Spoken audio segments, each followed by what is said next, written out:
Jangan lupa subscribe YouTube channel Metro TV News dan nyalakan notifikasi.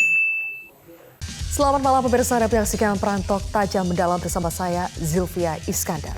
Partai Demokrat diguncang kabar rencana kudeta terhadap sang Ketua Umum Partai Agus Harimurti Yudhoyono atau AHY.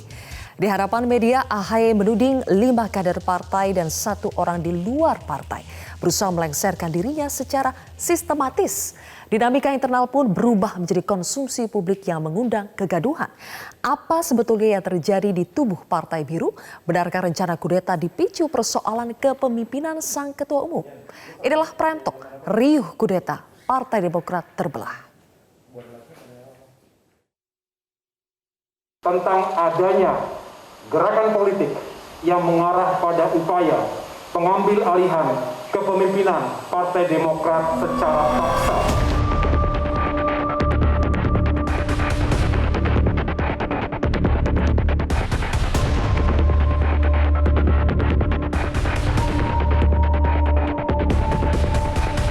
Setelah Ketua Umum Partai Demokrat Agus Harimurti Yudhoyono menghembuskan isu kudeta di internal, Partai Demokrat kembali bergejolak.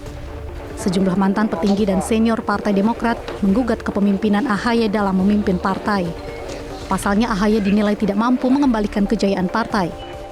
Sehingga kader Partai Demokrat di daerah berharap Partai Demokrat ke depan dapat dipimpin oleh figur yang sudah matang, memiliki ekstra kemampuan kepemimpinan, pengalaman, dan ketokohan yang dapat mengembalikan kejayaan Partai Demokrat kembali seperti tahun 2009. Menanggapi gejolak di internal, Ketua Badan Pembina Organisasi dan Kaderisasi Partai Demokrat Herman Hairon angkat bicara. Hairon memastikan hampir seluruh pimpinan Demokrat di daerah bulat mendukung AHY. Bukan hampir, seluruh, karena ada yang di rumah sakit tentu ya, ada rumah sakit, ada PLT. Jadi 100% kader di seluruh tingkatan, baik di DPP, DPD maupun DPC solid dan menyatakan kesetiaan, kebulatan tekad untuk tetap bersama dengan kepemimpinan Mas AHY sebagai Ketua Umum Partai Demokrat. Direktur Eksekutif Indobarometer M. Kodari berpendapat, apa yang terjadi di Partai Demokrat menunjukkan kondisi internal partai tidak solid. Kondisi ini cukup unik mengingat kepemimpinan AHY yang bahkan belum berjalan 1 tahun. Ya, sebetulnya ini mengejutkan ya bahwa belum 1 tahun kepengurusan AHY sudah ada goyangan-goyangan politik gitu. Mengingat waktunya baru atau belum setahun. Yang kedua, waktu itu seingat saya pada bulan Maret AHY terpilih dengan aklamasi. Nah, kalau aklamasi yang betul-betul aklamasi kan seharusnya tidak ada lagi goyang-goyangan.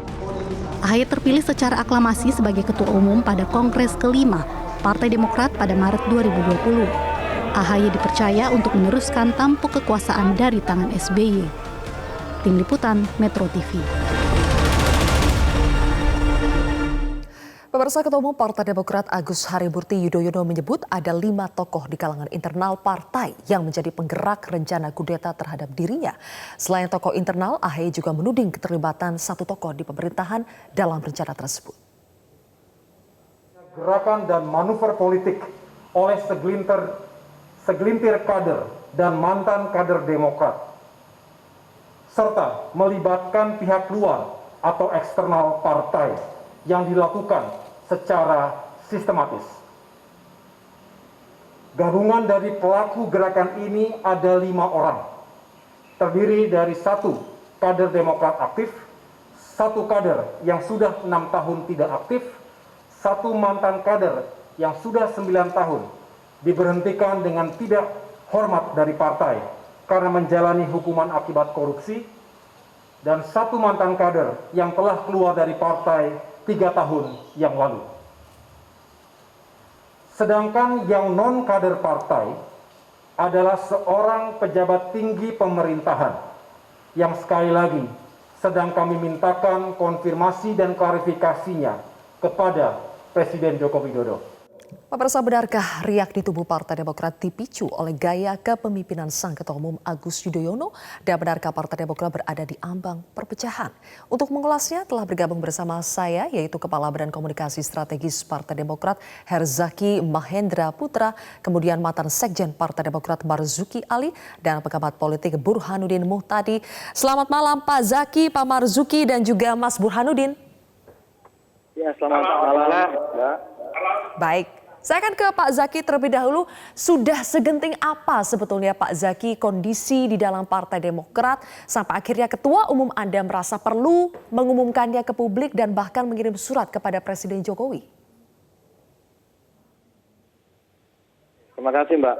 Pertama, sebenarnya situasi genting ini bukan genting karena intrik-intrik di dalam dan juga bukan genting kami kemudian menjadi ada banyak masalah. Tapi intinya situasi seperti ini terjadi karena ada faktor, ya, ada orang dekat Presiden Jokowi yang terlibat di sini gitu loh, ya. Secara sistematis, ya, kader-kader kami pemilih hak suara sah didatangkan dari daerah dengan janji akan mendapatkan bantuan bencana atau bantuan terkait dengan pandemi COVID, dikumpulkan, diajak ketemu, nggak taunya ujung-ujungnya ketika ketemu dengan kader kami itu di Jakarta, kemudian di situ malah membahas mengenai KLB gitu, kemudian membahas mengenai penggantian ketua umum karena ini sebagai jalan agar kita punya calon presiden 2024. Nah kemudian mereka diajak ketemu masih di hotel yang sama dengan sosok tadi orang dekat Pak Jokowi tadi, dan di dalam meeting itu juga disebutkan bahwa ini sudah ada dukungan dari beberapa pejabat pemerintahan dan juga termasuk menteri maupun dari Pak Presiden sendiri. Nah ini kan kemudian kader kami ini pada kaget gitu loh dan ketakutan karena kok tato diajak ketemu kayak gini dengan sosok yang sangat dekat dengan Pak Jokowi dan sangat powerful, sehingga mereka kemudian pada datang ke kami dan melapor kepada kami gitu loh. Oke. Mereka bilang, Pak ini tidak bisa dibiarkan, ini bahaya. Bahayanya bukan karena takutnya internal ada apa-apa, tapi ini ada faktor kekuasaan dan kemudian yang menjadi masalah, apalagi ada pencatutan nama Pak Jokowi dan nama menteri. Ini versi kami pencatutan ya sampai dengan saat ini karena itulah kami kemudian Pak bersurat Zaki, kepada Anda Pak berulang Jokowi. kali mengatakan orang dekat Pak Jokowi. Nah, orang dekat Pak Jokowi ini mengatakan bahwa seorang pemimpin itu jangan mudah baper, jangan dikit-dikit istana, dan jangan ganggu Pak Jokowi karena Presiden tidak tahu apa-apa tentang hal ini. Apa tanggapan Anda? Yang saya bingung ini kok ganggu Pak Jokowi ya. Justru ini Mbak, bayangkan. Kalau kami tidak lakukan konferensi pers, kami juga udah buat surat sebelumnya ke Pak Jokowi. Karena apa, kami justru tidak mau. Ini ketemuannya bukan hanya 1-2 orang, Pak. Ketemuan dengan pemilik suara kami ini banyak orang ketemunya. Dan bagaimanapun cepat atau lambat isu ini akan tersebar dan menjadi rumor di publik. Kalau kami tidak mau itu terjadi dan kemudian Pak Jokowi mendengar dari orang lain, buat apa? Ya mendingan kami sendiri yang menyampaikan melalui surat, kami menyampaikan situasi seperti ini, kami jelaskan kepada Pak Jokowi gitu loh. Ya kan, kemudian setelah itu kami lakukan konferensi pers kepada publik agar membuka menjadi terang benderang daripada kemudian ujung-ujungnya akan menjadi rumor gitu. Nah, disinilah kami malah pengen menjaga nama baik Pak Jokowi dan sama sekali tidak ada kaitan antara Demokrat melawan istana. Itu kan hanya rekaan beberapa pihak aja. Kita tidak ada konflik dengan Pak Jokowi. Jadi jangan ditarik ke sana. Tetapi justru ini kami sangat menyayangkan orang dekat beliau harusnya memahami Pak Jokowi ini lagi kesusahan, Pak. Lagi berat situasinya mengelola pandemi dan mengatasi krisis ekonomi malah diganggu dengan urusan perebutan partai bahkan pilpres rencana pencapresan 2024. Oke, ya. Tadi Anda menitik beratkan ada orang luar, ada orang dekat Jokowi, tapi apakah itu Anda ingin menampik bahwa sebetulnya memang ada konflik internal yang sedang terjadi di Demokrat? Konflik internal itu, Mbak, kalau misalnya pemilik suara sah itu ya yang kemudian mendukung kami saat ini ya DPP saat ini itu kemudian berontak dan protes ya kan. Kemudian yang menjadi lucunya juga izin ya, ada beberapa kader, mohon maaf kami ini mau bertanya kepada senior-senior kami ini, mana aja selama ini saat kami sedang berjuang di Pileg kemarin 2019, kemudian pada saat kita berjuang di Pilkada 2020 ya kan, kemana aja, kok ujuk-ujuk kayaknya paling cinta sekali dengan Demokrat. Tapi pada saat kita menghadapi situasi sulit, di saat Ibu Ani Marzuki Ali, kan ada Pak Marzuki Ali di sini. Apakah termasuk Marzuki Ali yang Anda sebut kader yang selama ini kemana saja, tetapi kenapa baru muncul sekarang? Oh, kalau kami sama sekali Mbak tidak ada statement menyatakan bahwa Pak Marzuki Ali merupakan salah satu dari nama yang disebut oleh Ketua Umum kami maupun surat yang kami berikan kepada Pak Jokowi. Dan saya sebagai juru bicara resmi dari Partai Demokrat, ya selain Ketua Umum kami, sama sekali tidak ada menyinggung nama Pak Marzuki Ali sebagai salah satu orang yang terlibat di dalam gerakan ini Mbak gitu loh. Kalau saya hanya berdasarkan pada BAP aja, pengakuan dari para pengurus maupun pemilik hak suara yang kami terima. Baik, saya ke Pak Marzuki. Pak Marzuki, kalau tadi Pak Zaki mengatakan tidak ada menyebut nama Pak Marzuki, tapi nama Pak Marzuki ini disebut oleh Wassekjen Demokrat, Rahlan Nasyidik, sebagai salah satu aktor di balik upaya kudeta AHY. Tanggapan Anda, Pak Marzuki? Ya, ini menunjukkan konsolidasi di kepemimpinan partai saya tidak jelas. Keren, Herman Heron menyampaikan, itu ada di BAP bahwa nama saya itu disebut oleh salah satu DPD, saya menghubungi katanya. Nah sekarang nggak ada. Jadi ini gimana yang benar? Aneh kan, sama-sama Pak Herman itu bilang OKK loh. Ya, ini kita klarifikasi karena apa? Ini Mbak Silvana, saya ini walaupun bukan pengurus, dari ujung timur Indonesia sampai ujung barat, orang tahu saya ini Demokrat. Setiap saya ke bawah, pasti mereka kirim salam untuk SBY. Itu yang terjadi. Jadi jangan dikira kita ini yang kebetulan tidak mengurus ya, dianggap itu tidak bekerja. Saya ini keliling Indonesia, saya bekerja untuk umat, untuk orang banyak, tapi orang tahu saya orang Demokrat, walaupun saya tidak ceritakan. Ya, nah memang kewajiban pengurus untuk mengurus partai. Bagaimana partai ini nanti menang di 2024. Kok ujuk-ujuk saya disebut ikut dalam masalah yang tidak saya ketahui sama sekali. Kan ini kan menurut saya ini fitnah yang luar biasa dan saya tidak akan tinggal diam. Karena apa? Dulu saya tuh sering difitnah Mbak. Mas Burhan tahu barangkali saya berada di dalam, saya sering difitnah. Disampaikan kepada Pak SBY, saya begini, saya tidak pernah respon. Kenapa? Ini urusan internal saya nggak pernah bicara. Dan tidak pernah saya klarifikasi kepada Pak SBY, biarkan Pak SBY menilai saya. Jadi nggak ada masalah. Tetapi begitu informasi ini isu disampaikan ke publik, ini menjadi lain persoalannya. Makanya kemarin saya langsung WA ke Pak SBY. Saya minta penjelasan, kalau ucapan itu tidak bisa dibuktikan, dan para pengurus ini tidak diberikan sanksi sesuai sanksi organisasi, anggaran dasar, anggaran rumah tangga, saya akan melakukan langkah hukum. Karena ini menyangkut nama baik saya. Ini nggak bagus loh. Saya ini ngurus partai 10 tahun. Dari partai yang tidak ada menjadi ada loh. Menjadi nomor 1 di Republik ini. Jadi jangan menganggap kita ini seolah-olah hilang gitu. Enggak loh. Kita kemana-mana Marzuki Ali itu mereknya Demokrat, SBY mereknya itu. Semua orang tahu. Gitu. Oke, Pak Marzuki mohon ditahan di situ. Nanti Pak Zaki boleh menanggapi, tapi saya harus berikan kesempatan kepada Mas Burhan terlebih dahulu. Saya ingin tahu analisa Anda, Mas Burhan, apa sebetulnya yang sedang terjadi di tubuh Partai Demokrat saat ini? Apakah ini konflik internal yang akhirnya dicoba untuk dikait-kaitkan dengan pihak eksternal, atau sebetulnya persoalannya memang ada di konflik internal dari kepemimpinan sang ketua umum, atau bagaimana? Begini, sekuat apapun sebuah partai, kalau ada upaya infiltrasi dari eksternal, itu pasti ada semacam filter atau mekanisme pertahanan diri yang mampu membentengi dari penetrasi kekuatan luar. Jadi kita membacanya begitu. Jadi kekuatan luar itu sehebat apapun, itu tidak akan mampu menembus soliditas partai. Kalau betul partai tersebut solid. Nah karenanya perlu ada introspeksi ke dalam, ke internal Partai Demokrat.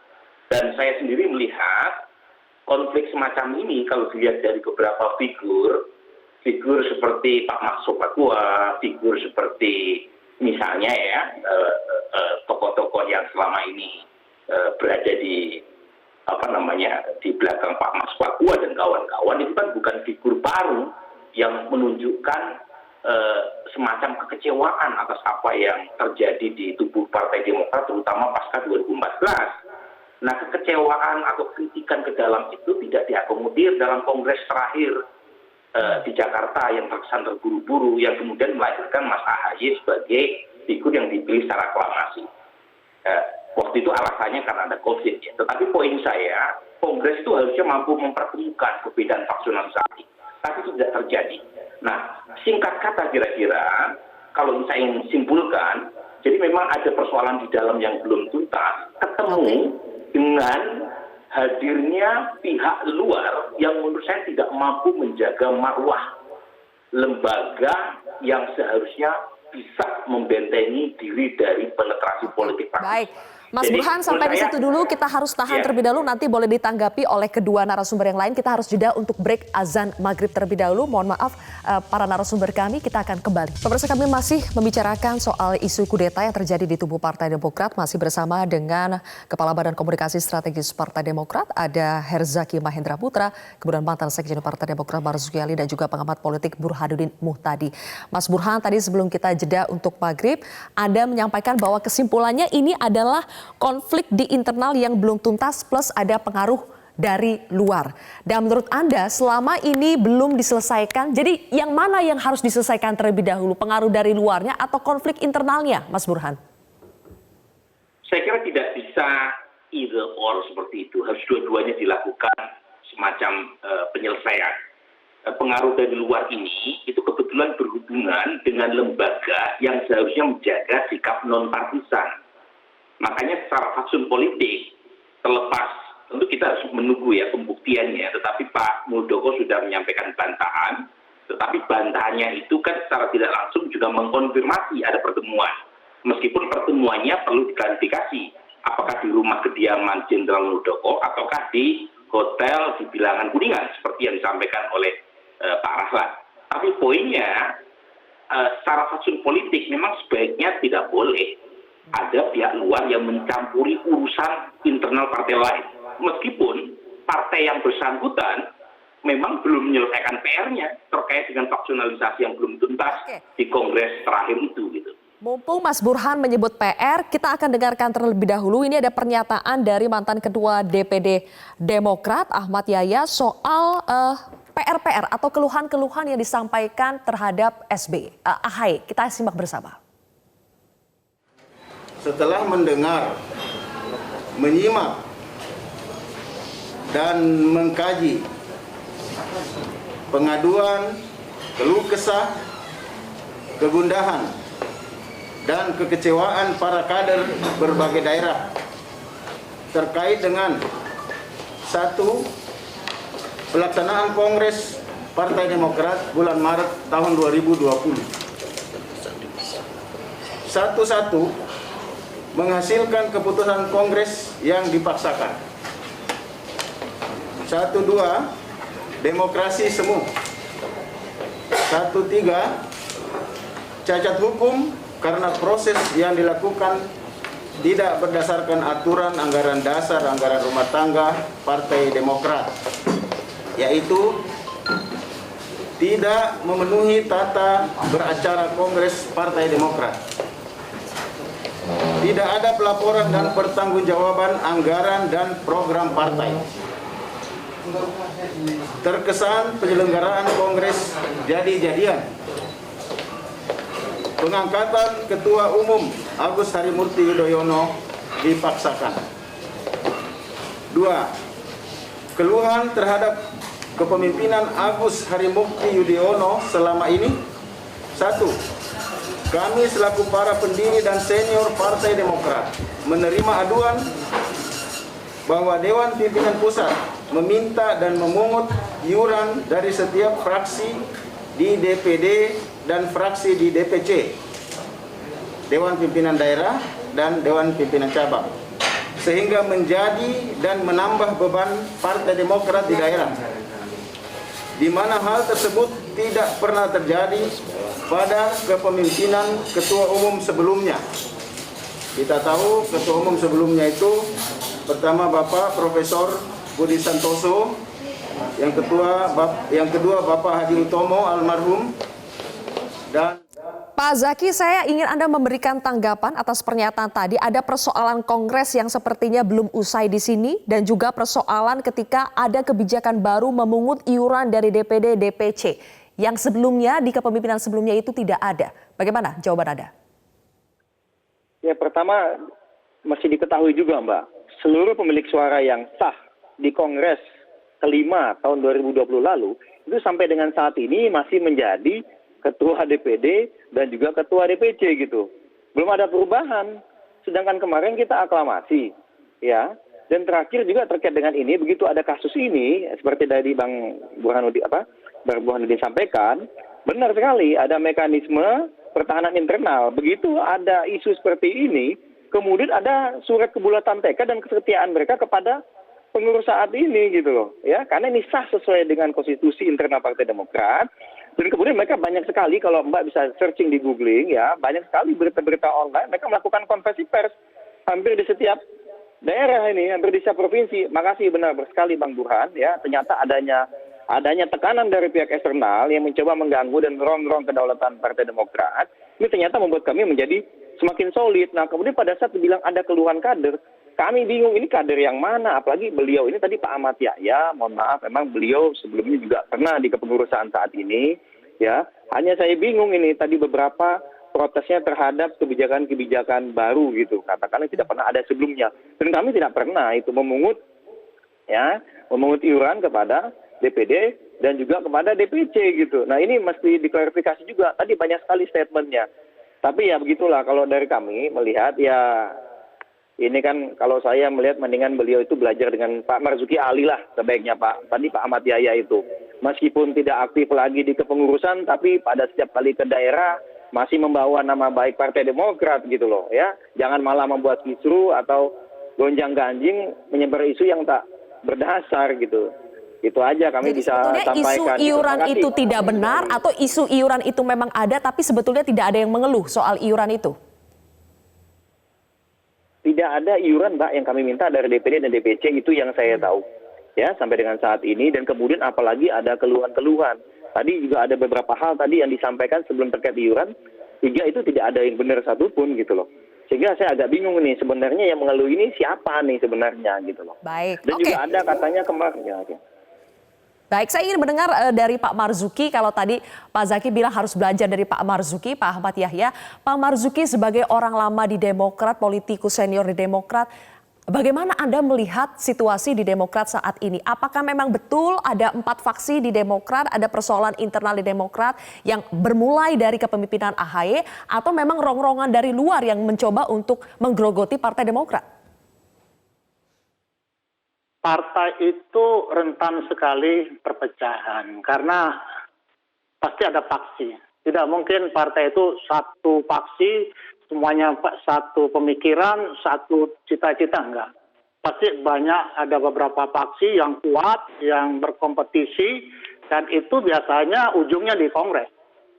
Nah, namun setelah Kongres selesai, biasanya faksi ini enggak ada lagi. Walaupun masih ada ya intrik-intrik dari perorangan, itu biasa saja. Karena saya mengalami sebagai pengurus, Mbak Silvana. Pengurus ini kadang-kadang digoyang. Dari istana pun pernah menggoyang, pengen mengganti sekjen waktu saya. Tapi kita kerja saja, nggak perlu kita persoalkan. Buktikan bahwa kita melakukan kerjaan itu dengan benar, sesuai dengan anggaran dasar, anggaran rumah tangga. Kita tidak melakukan sesuatu yang melanggar aturan. Udah selesai. Konsolidasi sampai ke bawah. Ya, konsolidasi sampai ke bawah dan bangun militansi. Itulah guna pelatihan, Mbak Silvana. Waktu kita melakukan pelatihan kader kepemimpinan Partai Demokrat itu di seluruh wilayah Republik ini 2 minggu. Ya, tidak 3 hari, tidak 2 minggu kita lakukan pelatihan. Bagaimana setiap kader, khususnya para pimpinan partai di daerah itu mengerti tentang masalah partai, mengerti tentang kebangsaan, mengerti wawasan kebangsaan, lalu mengerti bagaimana memimpin partai. Terakhir, bagaimana dia memenangkan kontestasi. Itu yang kita lakukan pelatihan di dalam internal partai sehingga terjadi soliditas. Nah, sebelum pelatihan, biasa kita lakukan outbound dulu untuk menyatukan pikiran. Outbound itu 3 hari, Mbak. Sehingga yang tadinya bupati merasa hebat sendiri, ya kan ada bupati merasa hebat. Setelah ikut outbound, tanpa kerjasama, dia nggak akan mendapatkan apa-apa. Nah itu yang kita lakukan. Kalau sekarang dibangun kerjasama soliditas Partai Demokrat menurut Anda di bawah AHY bagaimana Pak Marzuki? Saya tidak berada di dalam kepengurusan, jadi saya juga tidak mau menilai. Nanti 2024 itu akan membuktikan keberhasilan seorang pimpinan partai. Sepanjang dia tidak melanggar aturan partai, melanggar anggaran dasar, anggaran rumah tangga, kita lebih baik tidak ikut dalam urusan-urusan internal kepengurusan partai. Biarkan mereka bekerja, ya, supaya mereka bisa bekerja dengan baik. Karena memimpin partai ini nggak mudah, Mbak. Karena memimpin partai ini banyak sekali intrik. Dan itu tidak mudah bagi seorang pemimpin. Nah, kemampuan pemimpin mengendalikan anggota-anggota ini penting. Nah, yang ini yang saya lihat kurang, Mbak, ya.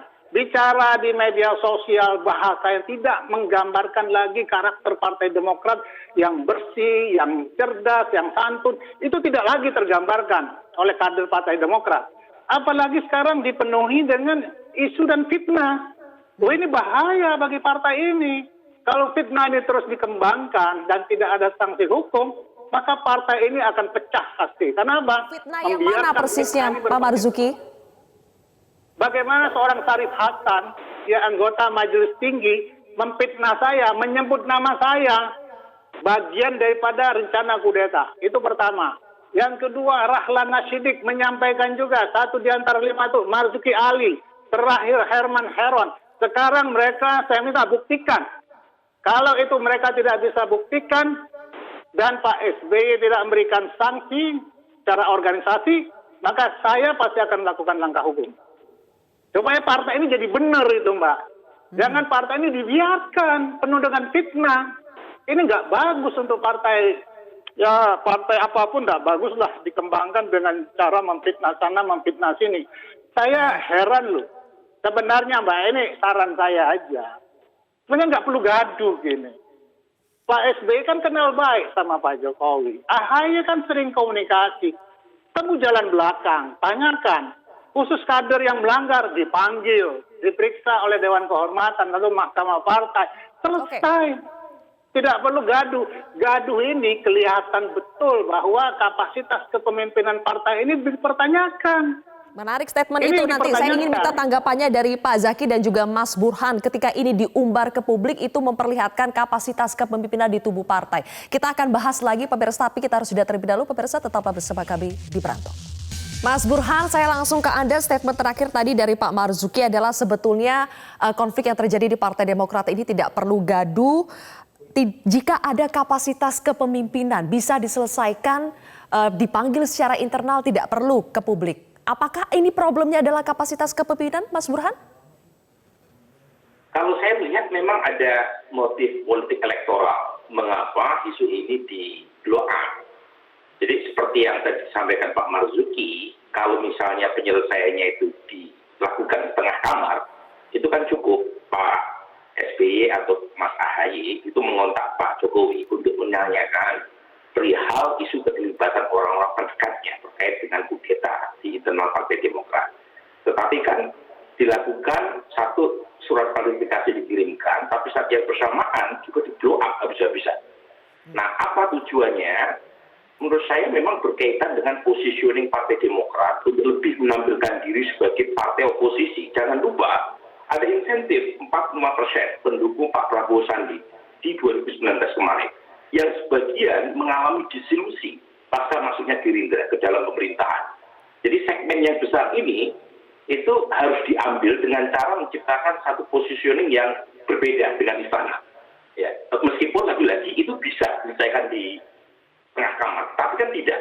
Dan kebetulan bertemu dengan, saya kritik secara terbuka kemarin ada Bung Herzaki juga di sebuah televisi, Pak Muldoko bagaimanapun secara fatsun politik salah. Ya, karena bagaimanapun sebagai ketua KSP, Pak Muldoko itu ada rencana non-partisan yang ada di dadanya. Jadi makanya ketika itu di blow up keluar, itu tentu punya motif elektoral yang diharapkan bisa didapatkan oleh Partai Demokrat. misalnya aja dapat tambahan 5% saja dari isu ini, karena Partai Demokrat mampu menampilkan diri sebagai positioning yang head to head melawan istana, tentu sangat menguntungkan buat 2024 nanti. Pak Zaki, benarkah isu kudeta ini sengaja di blow up karena Demokrat ini mengambil positioning yang lebih kuat sebagai partai oposisi dan untuk mendapatkan insentif elektoral di 2024, Pak Zaki? Oh, kalau dari kami, Mbak, malah berbeda ya kalau dari kami. Tujuan kami intinya adalah ada tekanan atau intervensi dari pihak kekuasaan. Karena ini adalah orang lingkar dalam dan lingkar dekat dari Presiden. Ini sangat tidak baik bagi demokrasi kita gitu loh, Mbak. Sehingga kami merasa perlu menyampaikan ini kepada publik sebagai bentuk pertanggungjawaban kami dan juga sebagai peringatan kepada pihak-pihak yang mencoba mengganggu demokrasi dan mencoba mengganggu partai politik, siapapun partai politik itu, bukan hanya partai politik kami. Ya, ingat bahwa mereka jangan mentang-mentang berkuasa kemudian bisa seenaknya gitu loh. Ya, ini kami ini memberikan contoh bahwa kami berani gitu loh menunjukkan diri melawan kepada siapapun yang berperilaku tidak patuh dan merusak demokrasi kita. Sehingga teman-teman yang lain ya di partai politik lain tidak akan mengalami nasib naas juga di tempat lain seperti beberapa partai politik sebelum kami. Dan kami tidak ingin itu terjadi gitu loh. Nah, ini yang mesti sama-sama kita tekankan juga di situ. Apakah kemudian setelah ini kami mendapatkan efek elektoral seperti yang disampaikan oleh Bang Burhanuddin? Yaitu alhamdulillah, Mbak. Kalau emang kita berbuat dengan benar ya punya niat baik berkoalisi dengan rakyat seperti yang selama ini kami lakukan dengan membantu masyarakat ya di berbagai pelosok Indonesia saat masalah COVID ini dan juga bencana ya, alhamdulillah approval rate kepada kami, elektabilitas kami semakin meningkat, termasuk di dalamnya survei yang dilakukan oleh Bang Burhanuddin gitu. Ada peningkatan yang sangat signifikan. Nah, ini juga sekaligus menjawab tadi pernyataannya Pak Marzuki Ali bahwa ini di blow up ini karena ada konflik, karena ada isu riak-riak kecil di internal gitu, kapasitas. Nah, ini agak lucu juga kita kalau bicara mengenai kapasitas. Tadi Mbak, lagi-lagi berbagai survei menunjukkan bahwa kami sedang naik ini. Sedang naik ya, trennya cenderung naik. Dan yang kedua, bukti nyatanya masyarakat, pemilih di pilkada kemarin, kan disebut-sebut pada saat preskon katanya pilkada kita hasilnya jelek. Justru ini hasil terbaik Partai Demokrat dalam 5 tahun terakhir gitu loh. Kita di luar kekuasaan, tetapi justru kemenangan kader-kader kami di pilkada semakin banyak gitu, dan terutama di tahun ini. Nah, ini kan menunjuk, ini jelas lah Mbak, masa kita menilai efek, menilai kepemimpinan. Pak Zaki, kalau Anda mengatakan ini adalah bentuk keberanian dari Partai Demokrat, Demokrat sekarang prestasinya sedang membaik di kancah pilkada. Tapi yang ingin saya tahu adalah apa upaya yang telah dilakukan sebelumnya untuk menyelesaikan konflik yang terjadi di internal, katakanlah memang ada dari pihak eksternal, tapi untuk menyelesaikan yang di dalam sendiri, apa yang sudah dilakukan sebelum akhirnya mengumumkan itu kepada publik?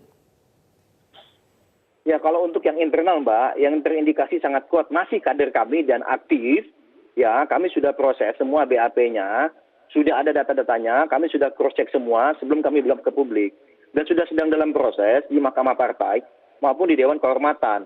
Hanya sampai di tahap mana, kan sekali kali banyak pertanyaan. Nanti kami akan sampaikan Mbak, prosesnya seperti apa. Kami melakukan kemarin bukan karena isu internalnya, tetapi karena tadi lagi-lagi ada faktor kekuasaan yang sangat eksesif, ya, yang mencoba mengintervensi partai politik sebagai salah satu sendi demokrasi di Indonesia. Saya kira seperti itu gitu loh Mbak yang kita sampaikan. Tadi kata Pak Marzuki Ali, selama internalnya kuat meskipun ada intervensi atau gangguan dari pihak luar, seharusnya ini tidak akan goyah yang internal. Jadi sebetulnya posisi Demokrat sekarang apakah tergoyahkan oleh konflik yang ada di eksternal yang dibawa ke dalam atau bagaimana? Nah, itu tadi Mbak, kami disampaikan sebelumnya tadi ya, bahwa kami menyampaikan ini karena apa? Bukan bicara mengenai Partai Demokrat saja, tapi kami ingin menyampaikan sebagai bentuk ya kepedulian kami terhadap demokrasi dan agar tidak ada lagi gangguan-gangguan seperti ini kepada partai-partai politik selain kami gitu loh. Cukuplah ini menjadi kasus terakhir adanya intervensi dari pihak kekuasaan karena beliau itu orang dekat dari presiden gitu loh. Dan ini kita kan nggak mau juga nih presiden yang energinya sedang sibuk menangani COVID dan krisis ekonomi saat ini, ya malah terganggu oleh orang dekatnya gitu loh. Ya, karena malah sibuk memikirkan capres dan mengurusi urusan partai yang bukan bagian dia. Dan kami ini lakukannya Mbak, sejak 10 hari yang lalu ketika ada laporan yang masuk berdatangan dari berbagai pengurus kami yang memiliki hak suara gitu loh ya. Mereka menyampaikan, bukan kami yang mereka menyampaikan data dan fakta keterlibatan pihak eksternal ini yang semakin intensif gitu loh. Isu ini sudah kami dapatkan sebulanan yang lalu, tapi semakin intensif sejak 10 hari yang lalu gitu loh. Ini makanya kami dalami, barulah kemudian setelah kami terkumpul data dan fakta, barulah kami bersurat kepada Pak Jokowi dan kami lakukan proses konferensi pers ke publik sebagai bentuk pertanggungjawaban kami juga kepada para kader dan pengurus yang telah melaporkan kepada kami. Oke, tadi Anda mengatakan bahwa sebetulnya Anda tidak ingin saat ini pemerintah harusnya fokus kepada isu yang lebih besar seperti COVID-19, malah muncul kegaduhan-kegaduhan atau terbuang energinya oleh isu-isu yang tidak perlu. Tapi toh nyatanya dengan adanya pengumuman itu, muncul juga kegaduhan itu. Saya ingin minta tanggapannya dari Pak Marzuki dan juga Mas Burhan untuk bisa mengakhiri kegaduhan ini, untuk bisa akhirnya menyalurkan energi ini ke hal-hal yang lebih positif. Apa yang harus dilakukan oleh pihak internal Demokrat maupun oleh pihak eksternal. Kami akan kembali dengan ulasannya usai jeda berikut ini. Kita sudah tiba di segmen akhir pemirsa. Pak Marzuki, saya kembali ke Anda. Kalau tadi Pak Zaki mengatakan keberanian untuk mengungkap ini adalah sebuah keberanian dari Demokrat supaya tidak ada partai lain yang bernasib sama seperti Demokrat. Tapi kalau menurut Anda ini adalah keberanian, sebuah hal yang positif atau justru ini adalah kegaduhan? Ini debatable ya. Tetapi yang saya kritik itu mengumumkan kader berkhianat. Ini sama saja saya mengasih tahu kepada tetangga, kepada orang luar, anak saya berkhianat kepada saya. Lucu kan? Itu saya bilang kapasitasnya itu. Tidak wise. Kalau anak kita melakukan pelanggaran, berbuat apa yang tidak baik, panggil dong anak kita. Dia kan anak kita. Kenapa kamu lakukan gini? Kenapa kamu lakukan gini? Kan ada mekanisme di partai. Waktu saya sebagai pimpinan partai, Mbak Sylvia, yang melakukan ini kita panggil, ada yang kita pecat, tapi nggak gaduh loh. Bahwa dia berkolaborasi dengan orang luar, menjatuhkan, otomatis kalau kita kuat di internal, tidak akan bisa orang luar yang mampu menggoyah kita. Tidak akan bisa kalau kita mampu membangun soliditas internal. Nah, apakah ini bukti bahwa sekarang internal Demokrat sedang tidak solid, sedang tidak kuat sehingga mudah diganggu dari luar atau bagaimana Pak Marzuki? Ya nanti dibuktikan kalau nanti ternyata memang ini menjadi membesar, ya ini membuktikan bahwa tidak solid. Apakah sekarang ini bisa dibuktikan solid? Wallahu a'lam. Nanti kita buktikan. Kan kita lihat ini masih bergulir terus karena saya nggak tahu kan. Bagaimana kalau pernyataan dari dulu, Mas Zaki ya, dari dulu gampang kok. Satu hari itu ketua DPD bisa bikin 3 pernyataan, dukung sana, dukung sini, dukung situ. Itulah politik ya. Tetapi sekali lagi saya sampaikan, sebaiknya bangun konsolidasi yang membangun militansi kader. Nah kalau itu dilakukan, saya yakin partainya akan kuat. Pak Zaki, tanggapan Anda? Oh tadi dikatakannya saya terakhir, tapi oke Mbak, makasih. Pak Marzuki Ali, terima kasih ya. Tadi saran-saran dari beliau ya sebagai salah seorang senior ini sangat bermanfaat. Memang kami selama ini jalur komunikasi juga sudah dibentuk Pak dan dibuat juga. Selama ini ketua umum kami sering sekali komunikasi langsung dengan ketua DPD, bahkan dengan ketua DPC. Jadi kalau dikatakan ada sumbatan komunikasi kami agak bingung juga nih gitu. Karena mereka kemudian mengatakan dan agak kaget, wah ini pertama kalinya nih kami bisa komunikasi langsung kepada ketua umum gitu loh. Nah ini yang mesti dipahami juga gitu karena bagaimanapun komitmen dari ketua umum kami ingin membangun ini organisasi yang lebih akuntabel dan transparan serta terbuka. Baik. Kemudian yang kedua tadi membentuk kader yang militan. Ya makasih Pak, itu juga sebagai bagian dari program kami. Makanya ketum kami sering sekali menjalin komunikasi selama COVID ini. Termasuk istilahnya kayak ada commander call secara berkala juga gitu loh. Memberikan arahan-arahan apa yang harus kita lakukan dalam menjaga kesulitan. Gitu Pak. Jadi alhamdulillah kemarin begitu ada isu ini malah mereka yang melapor. Ini luar biasa. Ini kan berarti seperti tadi kata Bang Burhan, ada alarm deteksi dini nih. Waktu kita sudah semakin menipis, saya ingin berikan terakhir kepada Mas Burhanuddin. Kalau tadi Pak Marzuki bilang ini akan masih terus bergulir, tapi kita ingin tahu Mas Burhan, menurut Anda ini akan bergulir ke arah yang mana? Endingnya akan seperti apa? Dan dampak yang akan timbul kepada Demokrat sendiri itu akan seperti apa nantinya? Dasar adalah bagaimana mengelola konflik. Jadi kalau misalnya konflik bisa dikelola secara baik, maka partai politik tadi akan lulus ujian. Jadi yang paling utama di situ. Jadi sekarang tinggal bagaimana Partai Demokrat bisa menyelesaikan PR yang belum tuntas, sehingga proses demokratisasi internal bisa diselesaikan. Baik, itu tadi catatan dari Mas Burhanuddin yang sekaligus menutup perjumpaan kita pada hari ini. Pemirsa, terima kasih Mas Burhanuddin Mutadi, ada Pak Zaki, Herzaki Mahendra Putra, dan juga Pak Marzuki Ali telah bergabung bersama kami di Prantok hari ini. Pemirsa, saya Zilvia Iskandar pamit undur diri. Terima kasih telah menyaksikan Prantok dan tetaplah bersama kami di Metro TV. Metro TV.